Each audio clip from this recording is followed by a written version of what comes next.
Wanna sit down on it?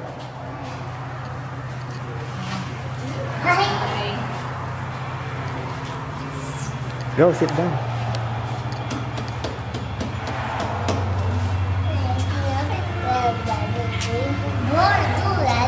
Go, hold on the handlebars. Look, yan train, oh.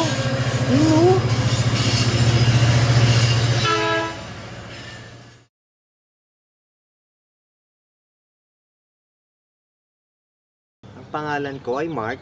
Ako ay ipinanganak at lumaki sa Maynila, sa Pilipinas. Meron akong YouTube channel. Ang mga videos na kadalasang ina-upload ko sa aking YouTube channel ay patungkol sa mga motorsiklo. Meron tayong mga ilang kababayan na nag-iiwan ng comment sa YouTube channel ko. Minsan sinasabi nila, "Pare, nakakahiya naman sa bebot na kasama mo. Ang ganda pa naman at ang sexy. Kailangan pare, lambutan mo yung English mo. Kailangan yung English mo slang kagaya nila." Yung iba naman mag-iwan ng comment, "Ang tigas naman ng English mo. Pinapahiya mo yung mga kababayan natin eh. Kailangan pakita natin ang English natin eh. Slang, kailangan fluent tayo mag-English kagaya nila." Yung iba naman, "Para ka naman Bisaya mag-English niyan, kabayan. Kailangan yung English mo slang. Kailangan lambutan mo yung English mo. Para kang Bisaya eh."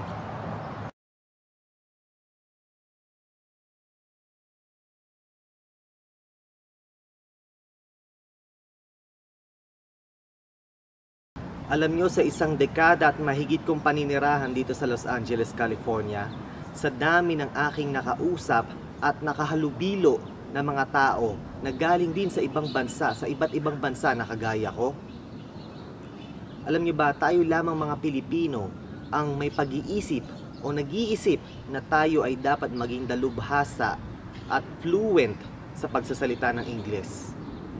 Oo, tayo lamang mga Pilipino ang tanging nag-iisip na ganyan, na tayo ay kailangang fluent sa pagsasalita ng Ingles na kagaya ng mga tao na puti ang balat na ipinanganak at lumaki sa bansang ito, sa bansang Amerika.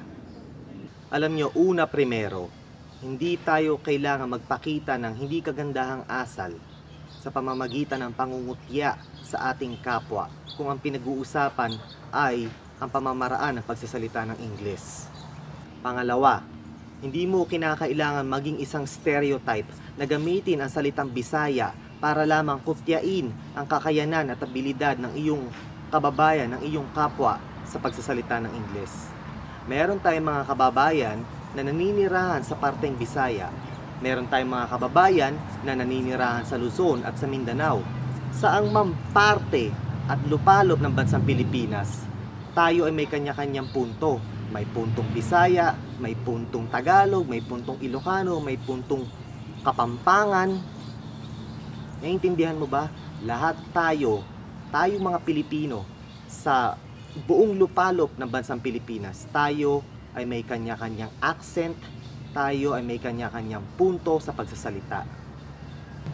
Pangatlo, oo nga, ang universal language ay ang wikang Ingles o ang lengguwaheng Ingles.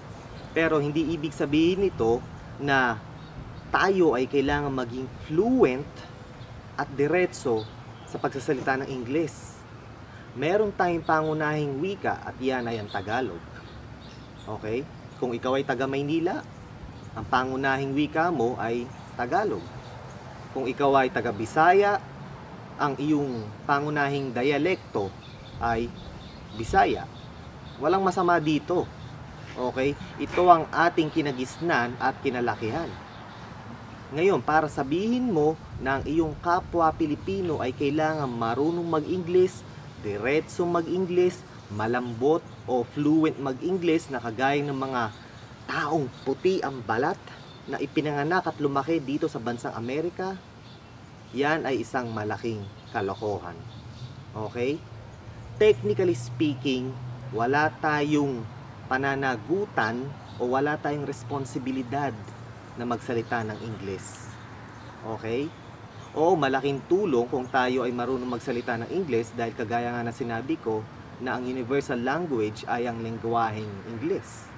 Pero technically speaking, tayo ay walang responsibilidad na matutong magsalita ng Ingles.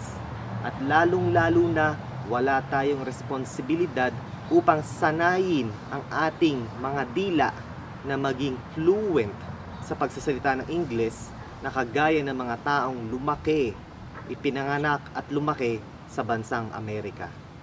Naalala ko tuloy noong high school ako, noong early 90s.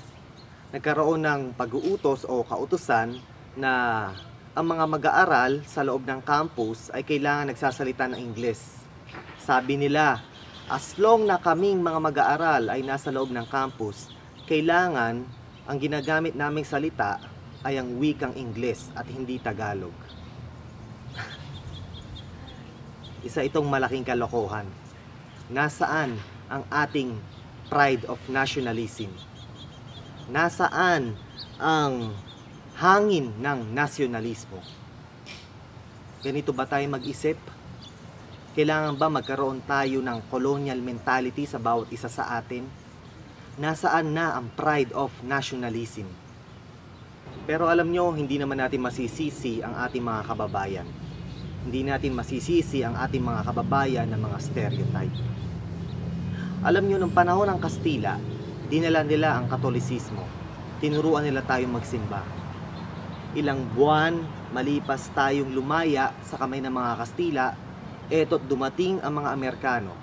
Sila ay nagpanggap na ating mga kaibigan, pero ang katotohanan ay nakakubli sa likod ng kanilang mga maskara. Nung dumating ang mga Amerikano, mahigit 1 milyong Pilipino ang nagbuwis ng kanilang mga buhay para makamit natin ang ating kalayaan. Sa kasawiang palad, tayo ay nasawi na mamithi ito. Nung dumating ang mga Amerikano, tinuruan nila tayong manood ng sine. Ang gobyerno na kanilang binuo o in-established sa bansang Pilipinas ay wangi sa disenyo na kung anong klase ng gobyerno ang meron sila. Oo, nagtayo sila ng mga paaralan sa bansang Pilipinas, pero ang academic curriculum na kanilang i-design para ituro sa mga kabataang Pilipino ay wangis sa academic curriculum na meron sila. Nagdala sila ng mga sabon na amoy belyas. Idinala nila sa Pilipinas ang kanilang mga produkto, mga western products, at itinanim nila sa isip natin mga Pilipino na ang tanging paraan ng pamumuhay ay ang paraan ng pamumuhay na meron sila. Ultimong ang ating pambansang bayani ay sila ang namili. Oo, ang mga Amerikano ang namili kung sino dapat ang ating maging pambansang bayani. Kabilang dito si President McKinley. Isa siya sa mga namili kung sino dapat ang ating pamarisan. Ito syempre ay walang iba kundi si Dr. Jose Rizal.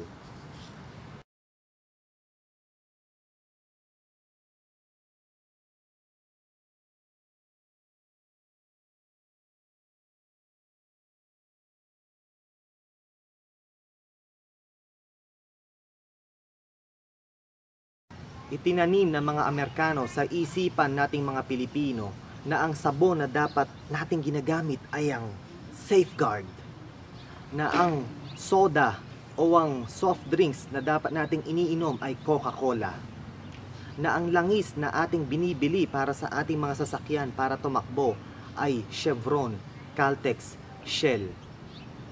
Itinanim nila sa ating mga pag-iisip na ang tanging paraan ng pamumuhay ay kung paano sila namumuhay. Dinala nila ang kanilang mga produkto, dinala nila ang Hollywood films, itinanim nila sa ating mga isip na dapat ang ating pinapanood sa sine ay walang iba kundi ang kanilang mga pelikula, ang Hollywood films. Ganyang kalaki ang impluwensya ng mga Amerikano sa ating mga Pilipino. Oo, walang masama na tumangkilik ng mga produktong banyaga. Pero, huwag nyo rin sanang kalimutan na tayong mga Pilipino ay may sariling sining at kultura na dapat nating pagyamanin at mahalin. Dahil walang kaduda-duda na ang ating sariling sining at kultura ay dapat ipagmalaki sa buong mundo. Kung ikaw ay isang Pilipino na naninirahan sa dayuhang bansa, huwag mo ikahiya ng iyong primahe lingwahe ay ang wikang Tagalog. Dahil ang wikang Tagalog ay sadyang kay ganda. Huwag mong ikahiya ng iyong balat ay kayumanggi. Huwag mong ikahiya ng iyong wika ay ang wikang Tagalog.